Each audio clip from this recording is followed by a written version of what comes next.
നമസ്തേ. ആഴ്ചഫലമാണ് July 29 മുതൽ August 4 വരെയുള്ള ഒരാഴ്ചത്തെ ഫലം. ആദ്യം മേടക്കൂറുകാരുടെ കാര്യം. അശ്വതി, ഭരണി, കാർത്തിക നക്ഷത്രത്തിൻ്റെ ആദ്യ കാൽഭാഗമാണ് മേടക്കൂറ്. അവർക്ക് പൊതുവെ ലഗ്നാധിപനായ ചൊവ്വ 6, ബുധൻ 4-ാം ഭാവത്തിൽ, ശുക്രൻ 3, രാഹു 11. ഇതൊക്കെ സഞ്ചരിക്കുന്നത് ധനപരമായിട്ട് ഗുണം ചെയ്യുന്ന സമയം തന്നെയാണ്. വീടുമായി ബന്ധപ്പെട്ടിട്ടുള്ള കാര്യങ്ങൾ, അതായത് വീടിൻ്റെ അറ്റകുറ്റപ്പണി നടത്തുക, വീട് വാങ്ങിക്കുക, അങ്ങനെയുള്ള കാര്യങ്ങൾ, വീട്ടിലേക്ക് പുതിയ സാധനങ്ങളൊക്കെ വാങ്ങിക്കുക, അങ്ങനെയുള്ള കാര്യങ്ങൾക്കൊക്കെ ഗുണം ചെയ്യുന്ന സമയമാണ്. കാരണം 4-ാം ഭാവത്തിൽ ബുധൻ സഞ്ചരിക്കുന്ന സമയമാണ്. മറ്റുള്ളവരുടെ സഹായങ്ങളൊക്കെ ലഭിക്കാവുന്ന സമയം, യാത്രാ ഗുണം ഉണ്ടാകുന്ന സമയം. എങ്കിലും ശ്രദ്ധിക്കേണ്ടത് 3-ാം ഭാവത്തിൽ വ്യാഴവും 12-ൽ ശനിയുമാണ്. അപ്പോൾ അപ്രതീക്ഷിതമായിട്ടുള്ള ധനച്ചിലവുകൾ മേടക്കൂറുകാർക്ക് ഒഴിവാക്കാൻ പറ്റുന്നതല്ല. അത് ആരോഗ്യപരമായിട്ടുള്ള കാര്യങ്ങളിലൂടെ ആവാം, യാത്രകളിലൂടെ ആവാം. നമ്മുടെ കർമ്മത്തിനനുസരിച്ചുള്ള ഫലപ്രാപ്തി ഈ 12-ാം ഭാവത്തിൽ ശനി സഞ്ചരിക്കുമ്പോൾ ഉണ്ടാകില്ല. അതും ശ്രദ്ധിക്കുക. പിന്നെ 5-ലെ കേതുവാണ്. എടുത്തു ചാടി പ്രവർത്തിക്കാനും വാക്പ്രയോഗങ്ങൾ നടത്താനും അത് നിയമ നടപടികളിലൊക്കെ എത്തിച്ചേരാനൊക്കെ ഉള്ള സാധ്യത ഉള്ള സമയമാണ്. അത് ശ്രദ്ധിക്കുക. സന്താനങ്ങളുടെ കാര്യത്തിലും അത് ശ്രദ്ധിക്കുക. അവരിൽ നിന്നും ചില തിക്ത അനുഭവങ്ങളും അവർക്കും ചില ദുരിത അനുഭവങ്ങളൊക്കെ ഉണ്ടാകാവുന്ന സമയമാണ് 5-ാം ഭാവത്തിൽ കേതു സഞ്ചരിക്കുമ്പോൾ. പിന്നെ എതിർലിംഗക്കാരിൽ നിന്ന് ചില തിക്ത അനുഭവങ്ങൾ മേടക്കൂറുകാർക്കുണ്ടാവും. അതും ശ്രദ്ധിച്ച് മുന്നോട്ട് പോകണം. പൊതുവെ ധനപരമായിട്ട് വലിയ പ്രശ്നങ്ങളില്ല എങ്കിലും അപ്രതീക്ഷിത ധനച്ചിലവുകളും 12-ാം ഭാവത്തിൽ ശനി സഞ്ചരിക്കുമ്പോൾ ഉണ്ടാവും. അതൊക്കെ ശ്രദ്ധിച്ച് മുന്നോട്ട് പോവുക. അതുകൊണ്ട് തന്നെ എടുത്തു ചാടി ഒരു കാര്യങ്ങളിൽ തീരുമാനം എടുക്കാതിരിക്കുക, പ്രവർത്തിക്കാതിരിക്കുക, പെട്ടെന്നുള്ള പ്രകോപനപരമായ വാക്കുകൾ പ്രയോഗിക്കാതിരിക്കുക. ഇങ്ങനെയുള്ള കാര്യങ്ങളൊക്കെ മേടക്കൂറുകാർ ശ്രദ്ധിച്ച് മുന്നോട്ട് പോവുക. അടുത്ത ഇടവക്കൂറുകാരുടെ കാര്യം. കാർത്തികയുടെ അവസാന മുക്കാൽ ഭാഗം, രോഹിണി മകയിരത്തിൻ്റെ ആദ്യ പകുതിയാണ് ഇടവക്കൂറ്. അവർക്ക് 3-ാം ഭാവത്തിൽ ആദിത്യൻ,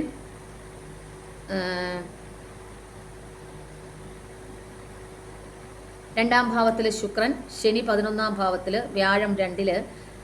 ഇതൊക്കെ അനുകൂലമാണ് ഇടവക്കൂറുകാർക്ക്. 5-ാം ഭാവത്തിൽ ചൊവ്വ ധനച്ചിലവുകൾ വരുത്തും. അത് നമ്മുടെ തന്നെ ചിലവുകൾ, നമുക്ക് വേണ്ടി നമ്മൾ ചെയ്യുന്ന ചിലവുകൾ, അങ്ങനെ ചിലവുകൾ 5-ാം ഭാവത്തിൽ ചൊവ്വ സഞ്ചരിക്കുമ്പോൾ ഉണ്ടാവും. ആരോഗ്യപരമായിട്ട് ചില അലർജി രോഗങ്ങളോ ഉദരരോഗങ്ങളൊക്കെ അലട്ടാവുന്ന സമയം. സന്താനങ്ങൾക്കും ആരോഗ്യപരമായിട്ട് അത്ര അനുകൂലമല്ല 5-ാം ഭാവത്തിൽ ചൊവ്വ സഞ്ചരിക്കുമ്പോൾ. പിന്നെ രാഹു 10-ൽ, ബുധൻ 3-ൽ. വാക്കുകൾ ശ്രദ്ധിക്കുക, പ്രത്യേകിച്ച് തൊഴിൽ രംഗത്ത്. കാരണം ശത്രുക്കളുടെ ഉപദ്രവം കൂടാവുന്ന സമയമാണ്. 2-ാം ഭാവത്തിലെ ശുക്രൻ, വ്യാഴം, ഇതൊക്കെ സഞ്ചാരം ആഗ്രഹ സഫലീകരണവും വാഹന ലാഭവും. 11-ാം ഭാവത്തിലെ ശനിയുടെ സഞ്ചാരം കാര്യനിർവഹണ ശേഷിയുമൊക്കെ ഇടവക്കൂറുകാർക്ക് ഉണ്ടാക്കും. എങ്കിലും വ്യാഴം 2-ാം ഭാവത്തിൽ സഞ്ചരിക്കുമ്പോൾ ശ്രദ്ധിക്കേണ്ടത് അഷ്ടമാധിപനും കൂടിയാണ്. അതുകൊണ്ട് സാമ്പത്തിക കാര്യങ്ങളിൽ എപ്പോഴും ഒരു അതൃപ്തി ഉണ്ടാകും. അതുകൊണ്ട് തന്നെ വളരെ ശ്രദ്ധയോടെ സാമ്പത്തികപരമായ കാര്യങ്ങൾ കൈകാര്യം ചെയ്ത് മുന്നോട്ട് പോവുക. പിന്നെ രാഹു ആണെങ്കിൽ 10-ൽ. തൊഴിൽ രംഗത്ത് ചില അലച്ചില്, ക്ലേശങ്ങൾ, മേലുദ്യോഗസ്ഥരുമായിട്ട് ചില വാക്തർക്കങ്ങൾ, ഇതൊക്കെ ഉണ്ടാകാവുന്ന സമയമാണ്. അതുകൊണ്ട് അതിൽ നിന്നൊക്കെ ഒന്ന് ഒഴിഞ്ഞു മാറി നിൽക്കുക. 4-ാം ഭാവത്തിലെ കേതുവാണ്. അപ്പോൾ മാതാവിൻ്റെ ആരോഗ്യം അത്ര അനുകൂലമാകില്ല. പിന്നെ 4-ാം ഭാവത്തിൽ കേതു സഞ്ചരിക്കുമ്പോൾ കുടുംബത്തിലും വളരെയധികം ശ്രദ്ധയോടെ കരുതലോടെയൊക്കെ മുന്നോട്ട് പോകേണ്ടതുണ്ട്. അടുത്ത മിഥുനക്കൂറുകാരുടെ കാര്യം. മകീരത്തിൻ്റെ അവസാന പകുതി, തിരുവാതിര, പുണർദത്തിൻ്റെ ആദ്യ മുക്കാൽ ഭാഗമാണ് മിഥുനക്കൂറ്. അവർക്ക് അടുത്ത ഒരാഴ്ച ലഗ്നത്തിൽ ശുക്രൻ സഞ്ചരിക്കുകയാണ്. അത് ഗുണമാണ്. ബുധൻ 2-ാം ഭാവത്തിലും സഞ്ചരിക്കുന്നു. അപ്പോൾ ധനപരമായ കാര്യങ്ങളിലൊക്കെ ഗുണമാണ്. എങ്കിലും ഈ ശുക്രൻ ലഗ്നത്തിൽ സഞ്ചരിക്കുമ്പോൾ അത് 12-ാം ഭാവാധിപനും കൂടിയാണ്. അപ്പോൾ കിട്ടുന്ന ധനം തികയാതെ വരിക, ധനപരമായ കാര്യത്തിൽ ഒരു തൃപ്തിക്കുറവ് ഉണ്ടാകുന്ന സമയമാണ്. പിന്നെ 10-ാം ഭാവത്തിൽ തൊഴിൽ രംഗത്താണെങ്കിൽ മിഥുനക്കൂറുകാർക്ക് ശനിയാണ്. ഈ 10-ാം ഭാവത്തിൽ ശനി, അതും വ്യാഴക്ഷേത്രത്തിൽ സഞ്ചരിക്കുമ്പോൾ ഉയർന്ന സ്ഥാനങ്ങൾക്കൊക്കെ ഉള്ള സമയമാണ്. ഉയർന്ന സ്ഥാനങ്ങൾക്കൊക്കെ അല്ലെങ്കിൽ ഉയർന്ന സ്ഥാനമാനങ്ങളൊക്കെ ലഭിക്കാവുന്ന സമയമാണ്. പക്ഷേ 10-ാം ഭാവത്തിലെ ശനി ജാതകത്തിൽ അനുകൂലം അല്ലെങ്കിൽ ചില ദുരിത അനുഭവങ്ങളും നൽകും. അതും ശ്രദ്ധിക്കുക. 9-ാം ഭാവത്തിലാണെങ്കിൽ രാഹുവാണ്. അപ്പോൾ ദേഹാരിഷ്ടതകൾ, ആശങ്കകൾ, ഇതൊന്നും വിട്ടൊഴിയുന്നില്ല. പിന്നെ പിതൃസ്ഥാനീയർക്ക് അത്ര അനുകൂലമല്ല. 3-ാം ഭാവത്തിലെ കേതു ധനപരമായ കാര്യത്തിൽ ഗുണമാണ്. വ്യാഴം ലഗ്നത്തിൽ സഞ്ചരിക്കുന്നു. വ്യാഴം ലഗ്നത്തിൽ സഞ്ചരിക്കുന്നത് അത്ര അനുകൂലമല്ല. അത് 10ാം ഭാവാധിപനും കൂടി ആയതുകൊണ്ട് തൊഴിൽ രംഗത്ത് ചില സ്ഥാനഭ്രംശങ്ങൾ, അധിക ഉത്തരവാദിത്തങ്ങളൊക്കെ വരാവുന്ന സമയമാണ്. അതുകൊണ്ട് തന്നെ വളരെയധികം ശ്രദ്ധിച്ച് മുന്നോട്ട് പോവുക. 4ാം ഭാവത്തിൽ ചൊവ്വയും സഞ്ചരിക്കുകയാണ്. 4ാം ഭാവം എന്ന് പറയുന്നത് കുടുംബമായിട്ട് ബന്ധപ്പെട്ട് കുടുംബസുഖം. അപ്പോൾ ഒരു പാപഗ്രഹം സഞ്ചരിക്കുമ്പോൾ കുടുംബസുഖമൊക്കെ കുറയാം. ചില അസ്വാരസ്യങ്ങൾ കുടുംബത്തിലുണ്ടാവാം. എങ്കിലും ലഗ്നത്തിലെ ശുക്രൻ അത് 12ാം ഭാവാധിപനാണെന്ന് ഓർക്കുക. അപ്പോൾ അമിത ചിലവുകൾ മിഥുനക്കൂറുകാർക്ക് വരാം. തൊഴിൽ രംഗത്തും വളരെയധികം ശ്രദ്ധിച്ച് മുന്നോട്ട് പോവുക. 9ാം ഭാവത്തിലെ സർപ്പം രാഹു ദേഹാരിഷ്ടതകൾ വരുത്താം, ആശങ്കകൾ ഉണ്ടാക്കാം. ഇങ്ങനെയുള്ള കാര്യങ്ങളൊക്കെ മിഥുനക്കൂറുകാർക്ക് ഉണ്ടാവാം. അതൊക്കെ വളരെയധികം ശ്രദ്ധയോടെ മുന്നോട്ട് പോവുക. ലഗ്നത്തിൽ വ്യാഴമാണ്. അപ്പോൾ തൊഴിൽ രംഗത്ത് വളരെയധികം ശ്രദ്ധയോടെ മുന്നോട്ട് പോവേണ്ട കാര്യമാണ്.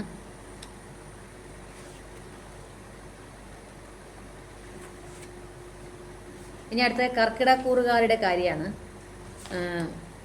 ജൂലൈ 29 മുതൽ ഓഗസ്റ്റ് 4 വരെയുള്ള സമയം കർക്കിടക്കൂറ്. പുണർത്തത്തിൻ്റെ അവസാന കാൽഭാഗം പൂയം ആയില്യം നക്ഷത്രക്കാരാണ് കർക്കിടക്കൂറ്.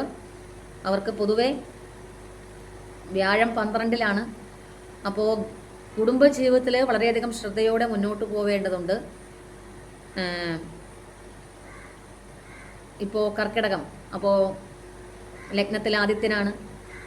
ലഗ്നത്തിൽ ആദിത്യൻ സഞ്ചരിക്കുന്ന അത്ര അനുകൂലമല്ല. കുറച്ച് ആയാസവും ഒക്കെ വർദ്ധിക്കുന്ന സമയമാണ്. ബുധനും ലഗ്നത്തിലാണ്. അപ്പോൾ ബന്ധുക്കളോട് നമ്മുടെ വാക്കുകൾ ശ്രദ്ധിക്കുക. ബന്ധുക്കളോട് മിത്രങ്ങളോടൊക്കെ കലഹങ്ങൾ ഉണ്ടാക്കാവുന്ന സമയമാണ്. വ്യാഴമാണെങ്കിൽ 12 ഈശ്വരാധീനം ഇല്ലാത്ത സമയമാണ്. ദേഹാരിഷ്ടതകൾ, മറ്റുള്ളവർ ശാരീരികമായിട്ടും മാനസികമായിട്ടുമൊക്കെ വിഷമിപ്പിക്കുന്ന സമയം. ശുക്രൻ 12 സഞ്ചരിക്കുന്നത് ഗുണം ചെയ്യും. ധനപരമായ കാര്യത്തിൽ ഗുണമാണ്. ചൊവ്വ 3 സഞ്ചരിക്കുന്നതും അവർക്ക് ധനപരമായ കാര്യത്തിൽ ഗുണമാണ്. എങ്കിലും ഭാഗ്യഭാവത്ത് ശനിയാണ്, 8 രാഹുവാണ്. അപ്പോൾ ദേഹാരിഷ്ടതകൾ വിട്ടൊഴിയുന്നില്ല. ഓർക്കാപ്പുറത്തുള്ള ചില ഭാഗ്യഹാനി ഒക്കെ സംഭവിക്കാവുന്ന സമയം. പിന്നെ അഷ്ടമത്തിൽ രാഹു സഞ്ചരിക്കുമ്പോൾ നമുക്ക് വേണ്ടുന്ന പ്രോത്സാഹനം ഒരു കാര്യത്തിലും ലഭിക്കാതെ വരിക, അങ്ങനെയുള്ള കാര്യങ്ങളൊക്കെ. 2ാം ഭാവത്തിൽ കേതു സഞ്ചരിക്കുമ്പോൾ ധനനാശം, ചിലപ്പോൾ അത് വാക്പ്രയോഗം മൂലം ഉണ്ടാക്കി വയ്ക്കുന്ന ദോഷങ്ങൾ നിമിത്തമാവാം. അങ്ങനെയുള്ള കാര്യങ്ങളൊക്കെ ശ്രദ്ധിക്കുക. വാക്കുകൾ കർക്കിടക്കൂറുകാർ വളരെയധികം ശ്രദ്ധിക്കേണ്ടതുണ്ട്. കാരണം ഇപ്പോഴും 2ാം ഭാവത്തിൽ കേതുവാണ്. ശുക്രൻ 12ാം ഭാവത്തിലേക്ക് മിഥുനത്തിലേക്ക് മാറിയപ്പോൾ 12ാം ഭാവത്തിൽ ധനപരമായ കാര്യത്തിൽ കർക്കിടക്കൂറുകാർക്ക് ഗുണമാണ്. 3ാം ഭാവത്തിലേക്ക് ചൊവ്വ മാറുമ്പോഴും ധനപരമായ കാര്യത്തിൽ ലാഭമാണ്. ഉത്സാഹം വർദ്ധിക്കുക, മറ്റുള്ളവരുടെ സഹായങ്ങൾ ലഭിക്കുക. എങ്കിലും ശനി രാഹു ഇതൊക്കെ അത്ര അനുകൂലമായ ഭാഗ്യഭാവത്ത് ഒക്കെ ഒരു പാപഗ്രഹം സഞ്ചരിക്കുമ്പോൾ ഭാഗ്യഹീനത്വം ഉണ്ടാകുന്ന സമയമാണ്. നമ്മൾ ഉദ്ദേശിക്കുന്ന പ്രോത്സാഹനം നമുക്ക് മറ്റുള്ളവരിൽ നിന്ന് അല്ലെങ്കിൽ ഏറ്റവും ലഭിക്കേണ്ടവരിൽ നിന്ന് ലഭിക്കാതെ ഇരിക്കുന്ന ഒരു സമയത്തിലൂടെയാണ് കർക്കിടക്കൂറുകാർ കടന്നു പോകുന്നത്. അതുകൊണ്ട് വളരെയധികം ശ്രദ്ധിച്ച്, വാക്കുകൾ വളരെയധികം ശ്രദ്ധിച്ച് മുന്നോട്ട് പോകണം.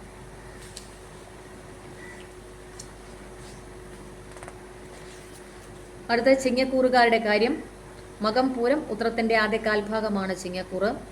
അവർക്ക് ആദിത്യൻ 12ാം ഭാവത്തിൽ അത്ര അനുകൂലമല്ല. പൊതുവെ ഇപ്പോൾ ഇവർക്ക് അനുകൂലമുള്ളത് വ്യാഴം 11ാം ഭാവത്തിൽ, ശുക്രൻ 11ാം ഭാവത്തിലാണ്. അപ്പോൾ ധനപരമായിട്ട് ഗുണം ചെയ്യുന്ന 2 ഗ്രഹങ്ങൾ വ്യാഴവും ശുക്രനുമാണ്.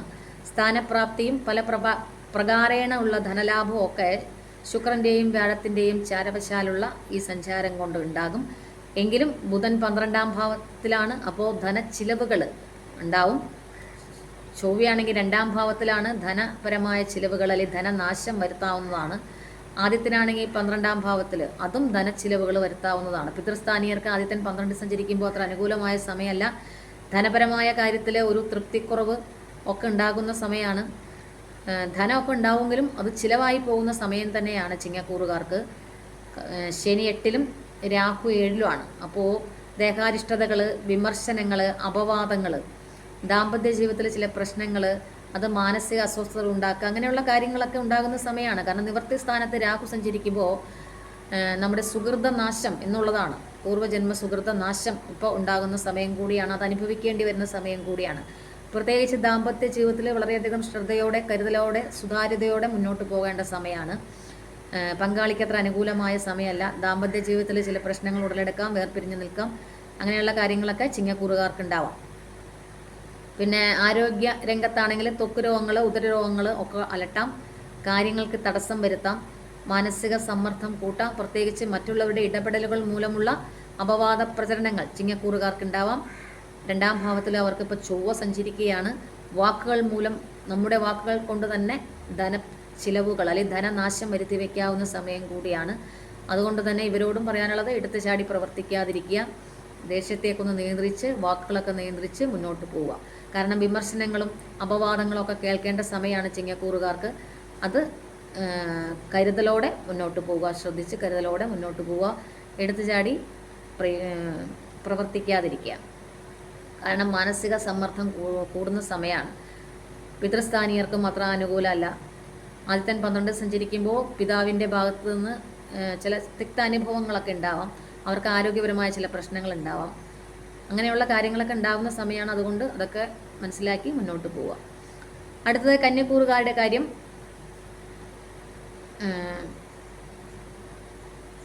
ഉത്രം അവസാന 3/4 ഭാഗം, അത്തം ചിത്തിരയുടെ ആദ്യ പകുതിയാണ് കന്യക്കൂറ്.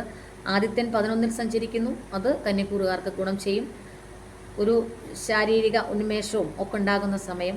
ധനപരമായിട്ടും ആദിത്യൻ 11 സഞ്ചരിക്കുന്നത് ഗുണം ചെയ്യും. ബുധനാണെങ്കിൽ 11 സഞ്ചരിക്കുന്നു. അപ്പോൾ അതും ഗുണം ചെയ്യുന്ന കാര്യമാണ്. ധനപരമായ കാര്യത്തിൽ ഉത്സാഹമൊക്കെ ഉണ്ടാവും. പ്രവർത്തന മേഖലയിൽ ഗുണം ഉണ്ടാവും.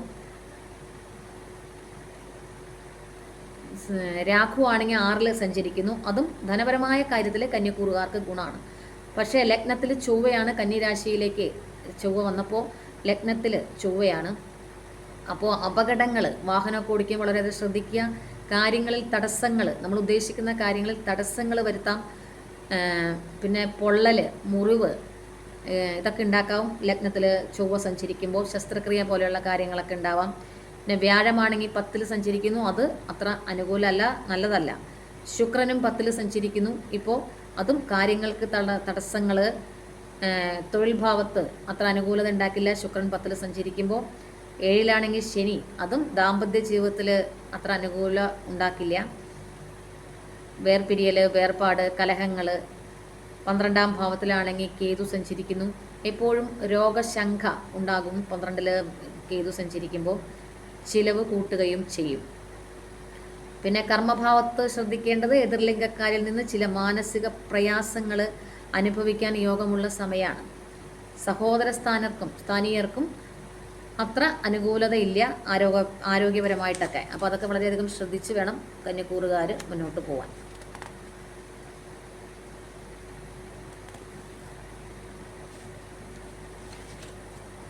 ഇനി അടുത്ത തുലാക്കൂറുകാരുടെ കാര്യം. ഇവർക്ക് 10ാം ഭാവത്തിൽ ആദിത്യനും ബുധനും സഞ്ചരിക്കുന്നു. ശുക്രനും വ്യാഴവും 9ാം ഭാവത്തിൽ സഞ്ചരിക്കുന്നു. ശനിയാണെങ്കിൽ 6ാം ഭാവത്തിൽ സഞ്ചരിക്കുന്നു. ഇതൊക്കെ സാമ്പത്തിക നേട്ടവും ധനലാഭവും. ശുക്രനും വ്യാഴമൊക്കെ 9ൽ സഞ്ചരിക്കുമ്പോൾ വസ്ത്രാഭരണാദി ലാഭവും ധനപരമായ കാര്യത്തിൽ നേട്ടവും ഒക്കെ ഉണ്ടാകേണ്ട സമയമാണ്. എങ്കിലും രാഹു 5ാം ഭാവത്തിൽ സഞ്ചരിക്കുന്നു. പൂർവ്വ പുണ്യ സ്ഥാനമാണ് 5ാം ഭാവം. അവിടെ രാഹു സഞ്ചരിക്കുമ്പോൾ സാത്വികമായിട്ടുള്ള ചിന്തകൾ കുറയും. പിന്നെ സന്താനങ്ങൾക്കും അത്ര നല്ലതല്ല. അവരിൽ നിന്ന് ചില പ്രയാസങ്ങൾ അനുഭവിക്കേണ്ടി വരുന്ന ചില വാക്കുകൾ കേൾക്കാം, അല്ലെങ്കിൽ ചില പ്രവൃത്തികൾ ഉണ്ടാവാം. ഇതൊക്കെ ഈ രാഹു 5ൽ സഞ്ചരിക്കുമ്പോൾ ഉണ്ടാവും. പിന്നെ നമ്മുടെ കീഴിൽ ആരെങ്കിലും ജോലി ചെയ്യുന്നുണ്ടെങ്കിൽ അവർക്കൊക്കെ എന്തെങ്കിലും തരത്തിലുള്ള അപകടങ്ങളോ ഒക്കെ വരാം. ഇതൊക്കെ രാഹു 5ൽ സഞ്ചരിക്കുമ്പോൾ ഉണ്ടാകുന്ന കാര്യങ്ങളാണ്. അപ്പോൾ നമ്മൾ എന്തെങ്കിലും സ്ഥാപനങ്ങളൊക്കെ നടത്തുകയാണെങ്കിൽ വളരെയധികം ശ്രദ്ധയോടെ മുന്നോട്ട് പോവുക. എങ്കിലും കേതു 11ലുണ്ട്, അത് നല്ലതാണ്. ശുക്രനും വ്യാഴവും 9ലുണ്ട്, അതും ധനപരമായിട്ട് നല്ലതാണ്. ആദിത്യനും ബുധനും 10ാം ഭാവത്തിലുണ്ട്, അതും നല്ലതാണ്. പക്ഷേ 12ാം ഭാവത്തിൽ ചൊവ്വയാണ്, അത് അത്ര നല്ലതല്ല.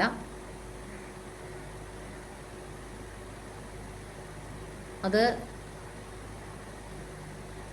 അത്ര നല്ലതല്ല 12ാം ഭാവത്തിൽ ചൊവ്വ സഞ്ചരിക്കുന്നത്. അപ്പോൾ തൊഴിൽ രംഗത്ത് ധനപരമായിട്ടൊക്കെ ഗുണമാണെങ്കിലും ആശങ്കകൾ വിട്ടൊഴിയുന്നില്ല. ഒരു മനോധൈര്യക്കുറവ് ഇപ്പോഴും ഉണ്ട്. പ്രവൃത്തികളിൽ അലസതയൊക്കെ വരുത്താം.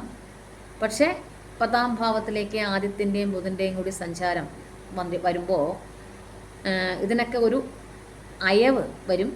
മനോധൈര്യമൊക്കെ കുറച്ച് മനഃപൂർവ്വം ഉണ്ടാക്കിയെടുക്കാൻ ശ്രമിക്കും. അങ്ങനെയുള്ള കാര്യങ്ങളൊക്കെ തുലാക്കൂറുകാർക്ക് ഇപ്പോൾ ഉണ്ടാവും. പിന്നെ 12ാം ഭാവത്തിൽ ചൊവ്വയാണ്. അപ്പോൾ അപവാദം അപമാനം ഒക്കെ കേൾക്കേണ്ടി വരുന്ന സമയമാണ്. നമ്മൾ ചെയ്യാത്ത കാര്യത്തിനും കൂടി ചിലപ്പോൾ അപവാദവും അപമാനവും ഒക്കെ കേൾക്കാം. അതൊക്കെ വളരെയധികം ശ്രദ്ധിക്കുക. പങ്കാളിക്ക് അത്ര അനുകൂലമായിരിക്കില്ല. പങ്കാളിക്ക് വേണ്ടിയിട്ട് ധനച്ചിലവുകൾ ഒക്കെ വരാം. ആരോഗ്യപരമായിട്ടും അത്ര അനുകൂലമല്ല. സഹോദര സ്ഥാനീയർക്കും 12ൽ ചൊവ്വ സഞ്ചരിക്കുമ്പോൾ അത്ര അനുകൂലമായ സമയമല്ല. എങ്കിലും തുലാക്കൂറുകാർക്ക് സാമ്പത്തികപരമായിട്ടൊന്നും വലിയ പ്രശ്നങ്ങളൊന്നുമില്ല. ഈ ശുക്രനൊക്കെ 9ലേക്ക് വന്നപ്പോൾ നമ്മൾ ഉദ്ദേശിച്ച് വച്ചിരിക്കുന്ന കുറേ നാളായിട്ട് നടക്കാതിരുന്ന ആഗ്രഹങ്ങൾക്കൊക്കെ ആഗ്രഹങ്ങളൊക്കെ നടക്കാവുന്ന സമയം കൂടിയാണ്. എങ്കിലും 12ാം ഭാവത്തിൽ ചൊവ്വ സഞ്ചരിക്കുന്നു. രാഹു പൂർവ്വപുണ്യസ്ഥാനത്ത് സഞ്ചരിക്കുന്നു. ഈ 2 ഗ്രഹങ്ങളും അനുകൂലമല്ല. എപ്പോഴും ഒരു രോഗശങ്ക, ഈ 12ലൊക്കെ ചൊവ്വ സഞ്ചരിക്കുമ്പോൾ എപ്പോഴും ഒരു വ്യാധി ഭയം ഉണ്ടാകുമെന്നുള്ളതാണ്. പിന്നെ 5ാം ഭാവത്ത് രാഹു സഞ്ചരിക്കുമ്പോൾ ശ്രദ്ധിക്കേണ്ട, പ്രത്യേകിച്ച് സന്താനങ്ങളുടെ കാര്യത്തിൽ നമ്മൾക്ക് നല്ല ചിന്തകൾ വരാൻ പ്രയാസമായിരിക്കും. മനഃപൂർവ്വം നമ്മൾ നല്ല ചിന്തകൾ വളർത്തിയിട്ട് ആത്മീയ കാര്യങ്ങളിലേക്ക് കൂടുതൽ ശ്രദ്ധ കേന്ദ്രീകരിക്കേണ്ടതുണ്ട്. തുലാക്കൂറുകാർ എന്താണെന്ന് വെച്ചാൽ അവർക്കിപ്പോൾ ഭാഗ്യഭാവത്ത് ശുക്രനും വ്യാഴമൊക്കെ ഉണ്ട്. അപ്പോൾ അതിൻ്റെയൊക്കെ ഒരു ഗുണം കിട്ടണമെങ്കിൽ നമ്മൾ മനഃപൂർവ്വം ചില കാര്യങ്ങൾ ചെയ്യേണ്ടതുണ്ട്. കാരണം അത് ചെയ്യാൻ നമുക്ക് തോന്നില്ല. ആ ഒരു സമയമാണ്. കാരണം 5ൽ രാഹു സഞ്ചരിക്കുമ്പോൾ സാത്വികമായിട്ട് ചിന്തിക്കാൻ പ്രയാസം അനുഭവപ്പെടും. അപ്പോൾ എങ്കിലും 9ാം ഭാവത്തിൽ ശുക്രനും വ്യാഴമൊക്കെ സഞ്ചരിക്കുമ്പോൾ കാര്യങ്ങൾ, ഇതുവരെ നടക്കാതിരുന്ന കാര്യങ്ങളിലൊക്കെ ഒരു പെട്ടെന്നുള്ള തീരുമാനങ്ങളും തുലാക്കൂറുകാർക്ക് ഉണ്ടാവും. പൊതുവേ സാമ്പത്തികപരമായിട്ട് നേട്ടമൊക്കെ ഉള്ള സമയം തന്നെയാണ് തുലാക്കൂറുകാർക്ക്. ജാതകത്തിലും കൂടി ഈ വക കാര്യങ്ങളൊക്കെ അനുകൂലമാണെങ്കിൽ, കാരണം വ്യാഴമൊക്കെ നല്ല ഇതിലാണെങ്കിൽ ഇപ്പം നല്ല സമയം തന്നെയാണ് തുലാക്കൂറുകാർക്ക്. പെട്ടെന്നുള്ള തീരുമാനങ്ങൾ കാര്യങ്ങളിലുണ്ടാവും. പിന്നെ ഈ ചിന്ത ഒന്നും മനഃപൂർവ്വം മാറ്റേണ്ടതുണ്ട്. കാരണം 5ാം ഭാവത്തിൽ സർപ്പം സഞ്ചരിക്കുകയാണ്. അപ്പോൾ അത് നമുക്ക് അനുകൂലതയില്ല. പിന്നെ 12ാം ഭാവത്തിലേക്ക് ചൊവ്വയും വന്നു. അപ്പോൾ അത് ആ 2 ഗ്രഹങ്ങൾ അത്ര അനുകൂല സ്ഥിതിയല്ല. അപ്പോൾ അത് വളരെയധികം ശ്രദ്ധിക്കുക. പങ്കാളിയുടെ കാര്യത്തിലാണെങ്കിലും വളരെയധികം ശ്രദ്ധിച്ച് മുന്നോട്ട് പോവുക. അടുത്തത് വൃശ്ചികക്കൂറുകാരുടെ കാര്യം. ആദിത്യൻ 9ാം ഭാവത്തിൽ സഞ്ചരിക്കുന്നു.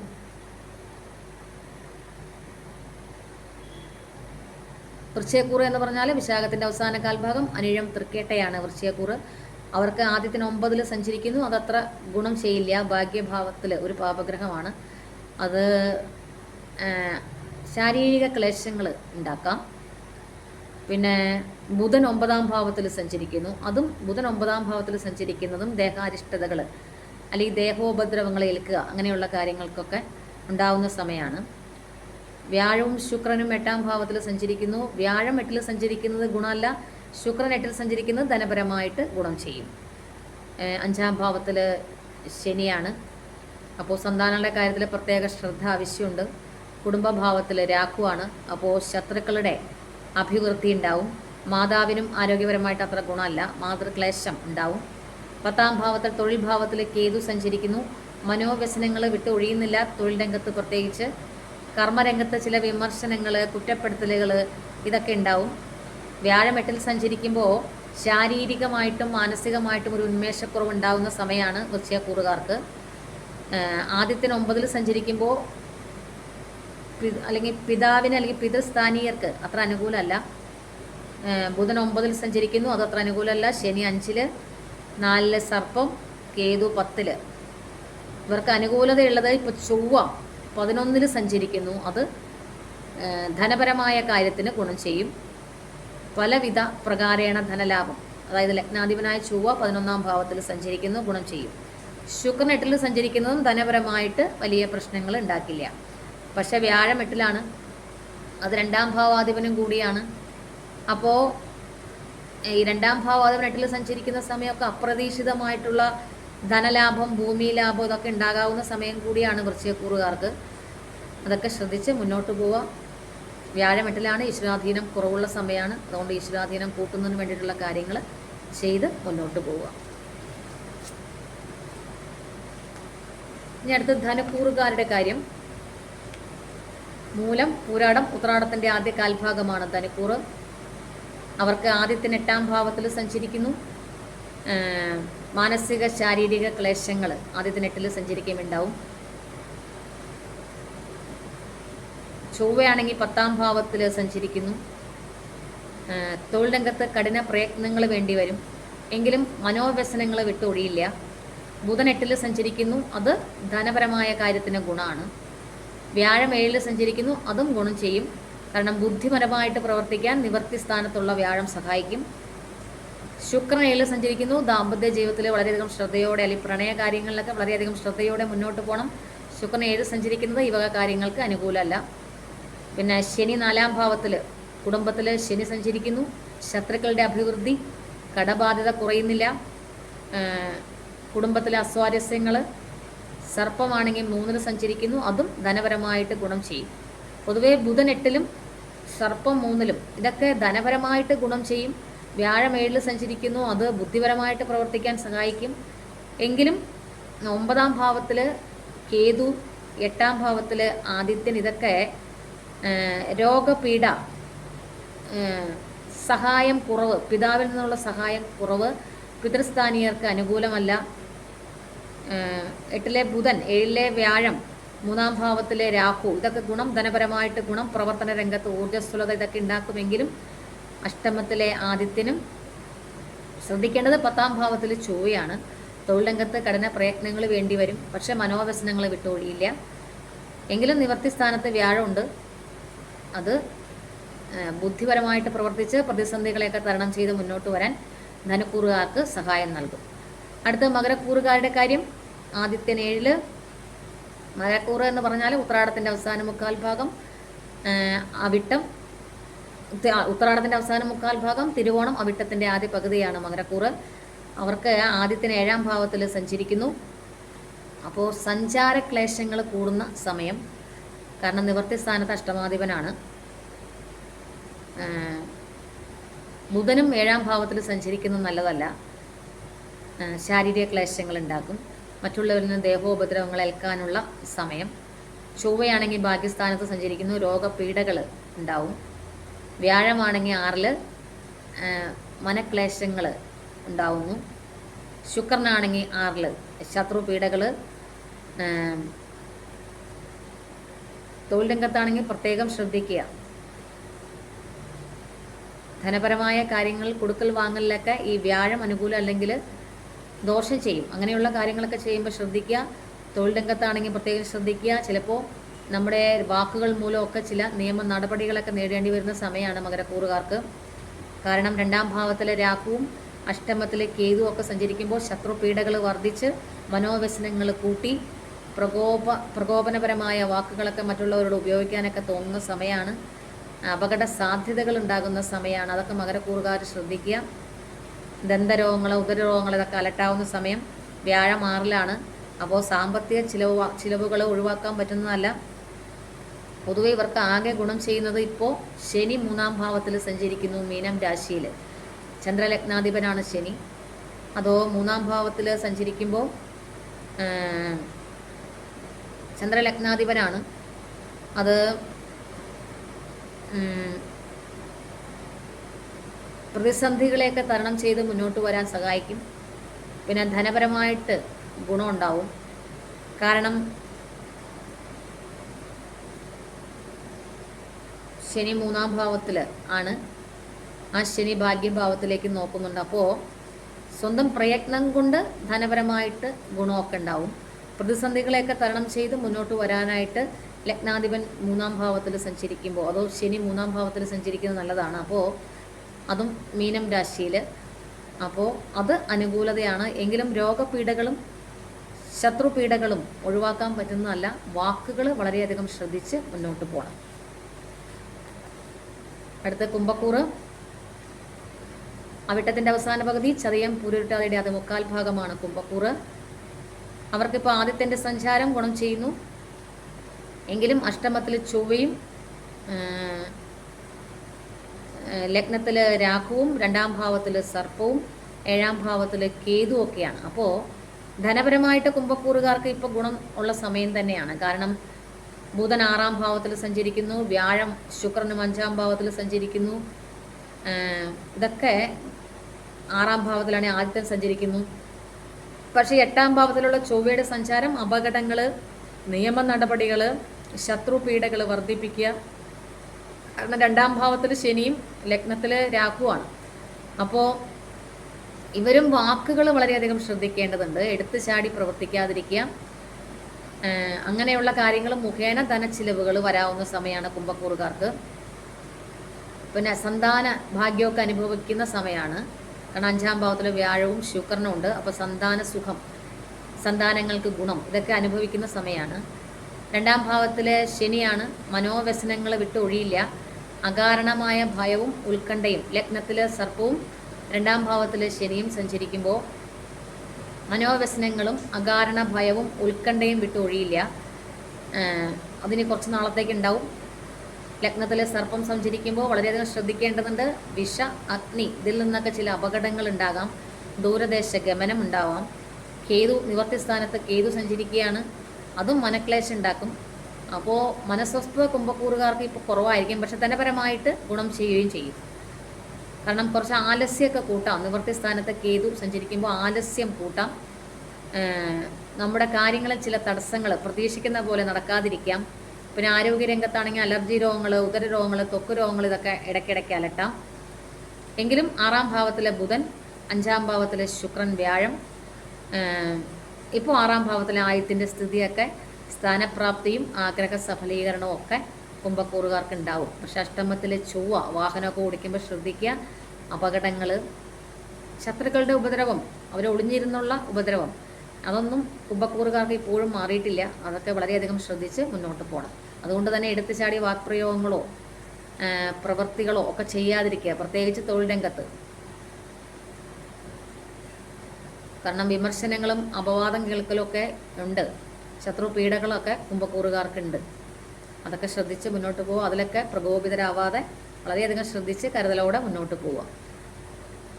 5-ാം ഭാവത്തിലെ വ്യാഴം പ്രതിസന്ധികളെയൊക്കെ തരണം ചെയ്ത് മുന്നോട്ട് വരാനും സഹായിക്കും. അടുത്ത മീനക്കൂറുകാരുടെ കാര്യം. മീനക്കൂറ് എന്ന് പറഞ്ഞാൽ പൂരുരുട്ടാതിയുടെ അവസാന കാൽഭാഗം, ഉത്രട്ടാതി, രേവതി നക്ഷത്രമാണ് മീനക്കൂറ്. ആദ്യത്തെ 5-ാം ഭാവത്തിൽ ചൊവ്വയാണെങ്കിൽ 7-ാം ഭാവത്തിൽ, 12-ാം ഭാവത്തിലാണെങ്കിൽ രാഹു, ലഗ്നത്തിലാണെങ്കിൽ ശനി. ഇതൊക്കെ അത്ര അനുകൂലത തരുന്ന കാര്യങ്ങളല്ല മീനക്കൂറുകാർക്ക്.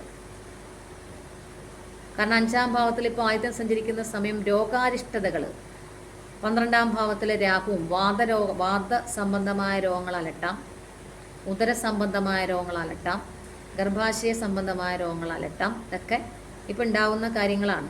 കാരണം നിവർത്തി സ്ഥാനത്ത് ചൊവ്വയാണ്. ഒരു ഒറ്റപ്പെടൽ, കുടുംബത്തിൽ നിന്ന് മാറി നിൽക്കേണ്ടി വരിക, അതുമൂലം മനക്ലേശങ്ങൾ അനുഭവിക്കുക, ഒരു ഒറ്റപ്പെടൽ. കൂട്ടു സംരംഭങ്ങളൊക്കെ നടത്തുന്നവർ ഈ ചൊവ്വ 7 നിൽക്കുമ്പോൾ അത്ര അനുകൂലമല്ല. ഒരൊറ്റപ്പെടൽ ഉണ്ടാവാം. അതുമൂലം മനക്ലേശങ്ങൾ അനുഭവിക്കേണ്ടി വരാം. വ്യാഴം 4-ാം ഭാവത്തിൽ ധനപരമായിട്ട് അത്ര ഗുണം ചെയ്യുന്ന കാര്യമൊന്നുമല്ല. വ്യാഴം 4-ാം ഭാവത്തിൽ നിൽക്കുമ്പോൾ വാഹനയോഗമൊക്കെ ഉണ്ടാവും. വ്യാഴം 4-ാം ഭാവത്തിൽ നിന്ന് മാതാവിന് അത്ര അനുകൂലമല്ല. ധനപരമായിട്ട് ചിലവുകൾ വരുന്ന സമയം തന്നെയാണ് വ്യാഴം 4-ൽ സഞ്ചരിക്കുന്ന സമയം. ശുക്രൻ 4-ൽ സഞ്ചരിക്കുന്നത് അനുകൂലതയാണ്. ധനപരമായിട്ട് ഗുണം ചെയ്യും. ബുധൻ 5-ാം ഭാവത്തിൽ, ബുധനും ആദ്യത്തിന് 5-ാം ഭാവത്തിൽ സഞ്ചരിക്കുന്നത് സന്താനങ്ങളുടെ ആരോഗ്യം അത്ര അനുകൂലമാക്കില്ല. വീട്ടിൽ നിന്ന് മാറി നിൽക്കേണ്ടി വരിക, ഇതൊക്കെയുണ്ട്. കേതു ആണെങ്കിൽ 6-ാം ഭാവത്തിൽ ധനപരമായിട്ട് ഗുണം ചെയ്യുക. അപ്പോൾ കേതുവും 6-ാം ഭാവത്തിൽ സഞ്ചരിക്കുന്ന കേതുവും 4-ാം ഭാവത്തിൽ സഞ്ചരിക്കുന്ന ശുക്രനുമാണ് മീനക്കൂറുകാർക്ക് ഇപ്പോൾ ഗുണം ചെയ്യുന്നത്. വീടുമായി ബന്ധപ്പെട്ട് ചില കാര്യങ്ങളൊക്കെ നടക്കാം. വാഹന ഗുണമുണ്ട്. ശുക്രൻ 4 സഞ്ചരിക്കുമ്പോൾ ധനപരമായിട്ട് ഗുണം ചെയ്യും. മാതാവിന് അത്ര അനുകൂലമാകില്ല 4-ാം ഭാവത്തിൽ വ്യാഴം സഞ്ചരിക്കുമ്പോൾ. പക്ഷേ മാതാവിൽ നിന്നുള്ള സഹായമൊക്കെ ഉണ്ടാവും. കൂട്ടു സംരംഭങ്ങൾ നടത്തുമ്പോൾ ശ്രദ്ധിക്കുക. അതൊക്കെ വളരെയധികം സുതാര്യതയോടെ കൊണ്ടുപോകുക. കാരണം ഒരു ഒറ്റപ്പെടൽ 7-ൽ ചൊവ്വ സഞ്ചരിക്കുമ്പോൾ അങ്ങനെ വരാവുന്ന സമയമാണ്. നിവൃത്തി സ്ഥാനത്ത് പാപഗ്രഹമാണ്. അപ്പോൾ എപ്പോഴും ഒരു ഒറ്റപ്പെടൽ ഉണ്ടാകുന്ന സമയമാണ്. അത് ബുധൻ 5-ലും കൂടി സഞ്ചരിക്കുമ്പോൾ കുടുംബത്തിൽ നിന്ന് തന്നെ മാറി നിൽക്കേണ്ടി വരാം. അതുമൂലം മാനസിക ക്ലേശങ്ങൾ അനുഭവിക്കേണ്ടി വരുന്ന സമയം തന്നെയാണ് മീനക്കൂറുകാർക്ക്. ഇതൊക്കെ വളരെയധികം ശ്രദ്ധിച്ച് കരുതലോടെ മുന്നോട്ട് പോവുക. ആരും ഈ ദോഷം പറഞ്ഞിരിക്കുന്ന ആൾക്കാരൊക്കെ വാക്കുകൾ പ്രവൃത്തികളൊക്കെ വളരെയധികം ശ്രദ്ധിച്ച് മുന്നോട്ട് പോവുക. അത് കുറേയൊക്കെ നമ്മളെ ജീവിതത്തിൽ മാറ്റങ്ങൾ വരുത്തും. ഇത് നക്ഷത്രത്തെ ആസ്പദമാക്കിയുള്ള കാര്യമാണ്, ഒരിക്കലും വ്യക്തിയെ സംബന്ധിച്ചുള്ള ഫലമല്ല എന്നറിഞ്ഞ് കേൾക്കുക. അപ്പോൾ എല്ലാവരും ഈശോ അനുഗ്രഹിക്കട്ടെ എന്നൊരു കൂടി പ്രാർത്ഥിക്കുന്നു. എല്ലാവർക്കും